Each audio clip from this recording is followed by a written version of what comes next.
Good evening, and welcome to Ground Zero.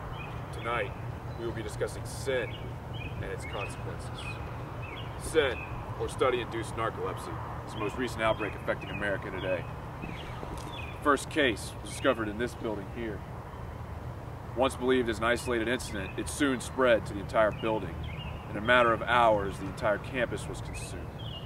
In the 3 days following, college campuses across the world were consumed by sin. Global forces are uniting in an attempt to round up the survivors and the chance that there might be a cure found. Hopefully, there'll be enough time to save them all. Even though the outbreak took the world by surprise, the media was there to cover it all.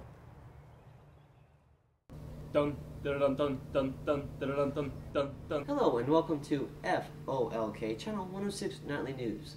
I am Ted Nunez, filling in tonight for Ignacio Carter. In tonight's edition of The Changing World, we touch upon a pressing issue.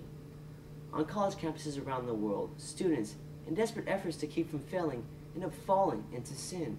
That's right, sin, or study-induced narcolepsy, has become one of the leading causes of concern for the U.S. and other nations. In collaboration with other media networks, we have exclusive full footage of the first of these outbreaks. What you are about to see is graphic in nature and may not be suitable for all audiences. What should have been an ordinary Saturday evening study session turned into a scene of chaos and mayhem. Oddly enough, not all nations are plagued with sin. Experts are baffled as to the scarcity of reported incidents in Canada. For an explanation, we go to full correspondent Jim Molson, live in the field. Jim? Thanks, Ted. I'm here in Northern Ontario to investigate why there are so few outbreaks of sin here in Canada. For the past few hours, we've been trying to locate a resident to interview, and according to our statistics, there should be 3.3 people for every square kilometer of this country, including myself and my cameraman. That leaves another 1.3 persons somewhere in this area that we can talk to. Oh, that looks like a resident now.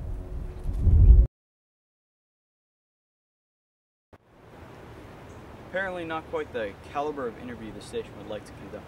I'll spend the rest of the day searching for a Canadian. Oh, this just in from the station. I'm Canadian. Did we not know about this before? No, there's no one else out here. I can't interview myself. Sorry, Jim. That one's on us. In local news, we head to Northeast Georgia, specifically the University of Georgia. Here, there are potential victims, but the number of reported cases of sin are much lower than other college towns across the country. We go to our camera crew in Athens, Georgia, to find out why this is not so surprising. The big red dog. He's so clever.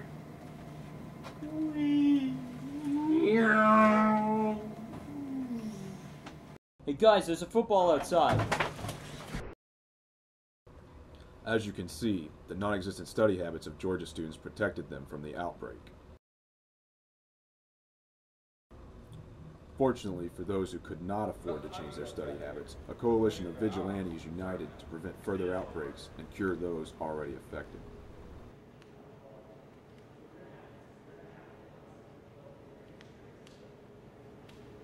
Man, y'all been studying way too hard. Come on, fools, let's take a break. The cure, although unorthodox, was highly effective. With a tap of the leader's cane and the quick actions of his henchmen, the victims quickly recovered and the temptations of sin were destroyed. Homie, don't play that. You'll never stop me from studying my Diffie Q.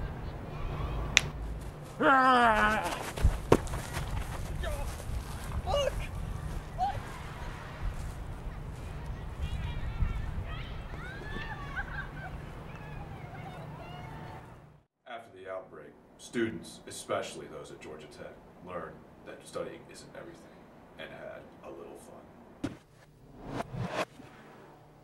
And, yeah, probably my most traumatic experience.